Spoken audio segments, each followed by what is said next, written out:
Hello and welcome to another short drawing film. This week I'm going to review some new drawing materials that I've got, not sponsored. It's the Derwent Inktense water-soluble pencil and block.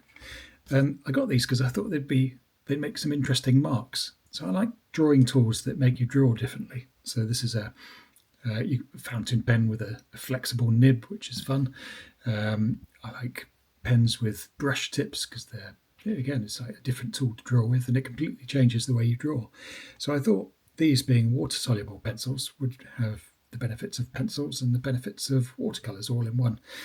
But after a sort of few days of experimenting, doing lots of sort of random little scribbles and things on pieces of paper to see what they could do, I realised they're neither pencils or watercolours. There's something else. And that's probably the best way to approach any new drawing material, is just to spend some time with it and just without any preconceptions and just see what they can do. So if I give you a little demonstration, first of all, we'll just make some boxes, one with a very light tone that's barely touching the paper. They feel a lot like wax pencils at this stage. One with a medium tone, just medium pressure, and one box where I'm going to press a bit harder and get a decent sort of darkish tone. All seems fairly normal, but if I add some water to that with this Pentel water brush, you'll see very quickly how much it changes.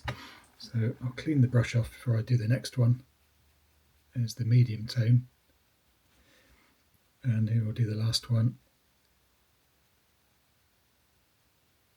And you can see it completely transforms it. It gets much darker, especially when you get to these darker tones. There's obviously a lot of pigment in these pencils. So if you were to do a nice pencil colour drawing, sort of everything shaded so it looks right with the pencils, and then add water at the end, I think you'd end up with a terrible mess, which I've seen some people complaining on YouTube saying, oh, these pencils are rubbish, they just completely ruin my picture. But I think it's just because people have tried to just do a pencil drawing and add water, which I don't think is the right approach, because you can see what happens.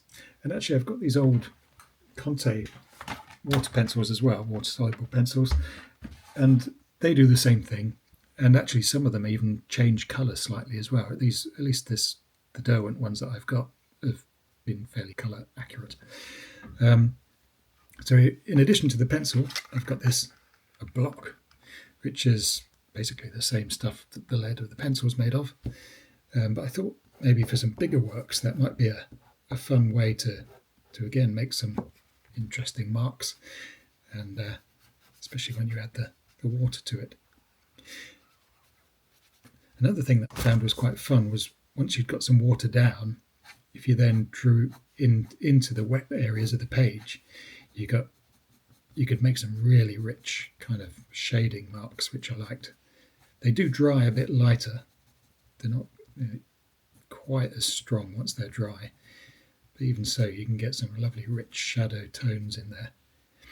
So I think there's one other thing I discovered as well. You can actually get the ink or the watercolour, whatever it is, off the pencil with your brush. And then you've got a brush with the colour on, which is quite fun. So that would be my suggestion for the way to use it, would be just to play to its strengths, use it as a tool that can make a whole range of marks, which I think makes for an interesting picture. If you make everything wet, then I think again you'll lose the contrast and the interest.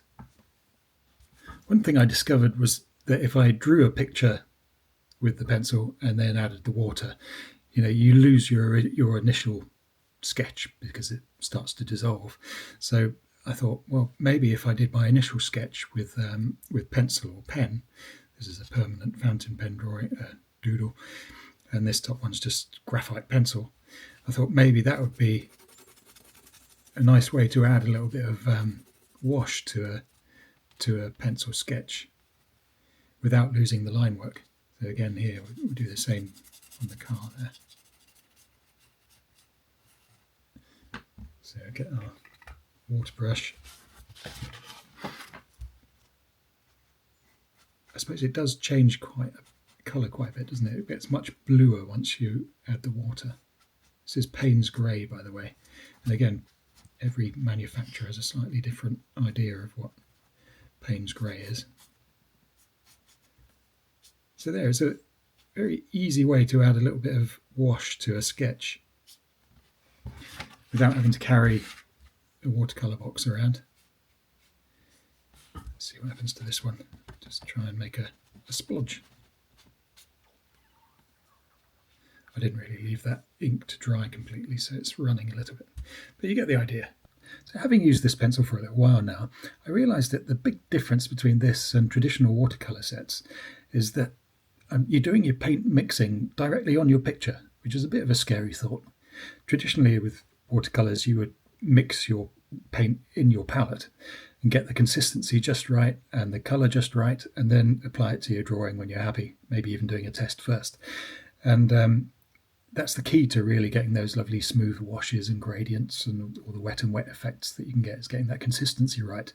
Whereas with these pencils, there's a little bit of an element of surprise sometimes, I'd say. Sometimes the colours come out darker or more saturated. And surprise isn't necessarily a bad thing, so long as it's you know that it might happen. It's not a complete surprise. Small surprises are a good thing.